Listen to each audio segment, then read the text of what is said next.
Hey folks, Frank Zorrilla here, Zor Capital, 10:03, 8 p.m. Eastern.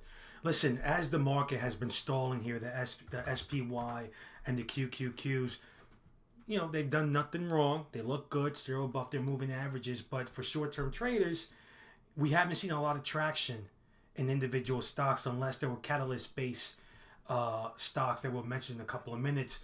But as you can see here, as the market has been doing nothing, stalling for the most part, some of these breadth indicators that I follow for my short-term trading, they've been getting worse and worse by the day. Now, if you go through my Twitter feed, you'll see I'll post some of these charts when they flip bearish about a few days ago.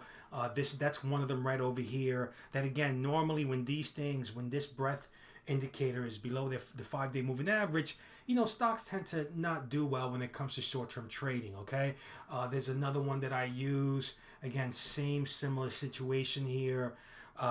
Here it flipped positive, and things were great. And then right over here, I believe this was 9:15 or something to that effect. We started to curl lower, and that's when the market started to stall as far as individual stocks is concerned. Again, the indices are doing well, but for short-term trading, if you're struggling, things are not getting any traction. This is the reason why. Underneath the surface, most stocks are stalling. They're not going up. For example, yesterday on my watch list, that it was a watch list just for educational purposes only, because I tend not to trade, do short-term trades, typical breakouts when this thing is underneath the 5-day moving average. Most of them did not work out. Even today, there were a few. This one, EVGO, that we mentioned on the Zor Trade Alpha Room.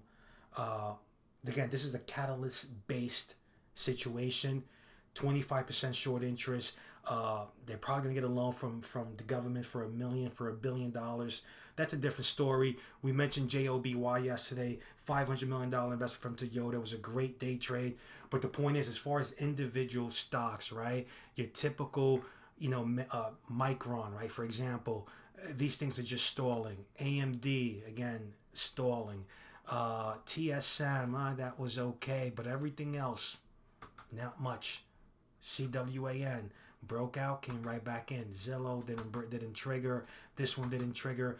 So the point is that while things may change and breadth might get better, so far for the last few days, to be exact, since 9:25, since 9:23. Make it 9:25 when these breadth indicators turn negative. Individual stocks, for the most part, have been stalling. So be patient, right? It's going to flip again. All right, so be patient, protect your capital, protect your mental capital, and focus on, news-based catalyst companies like EVGO and Joby, that sometimes they come out with with news that's going to move the stock significantly that one day, and then might actually follow through over the next couple of days. So trade them well and be well.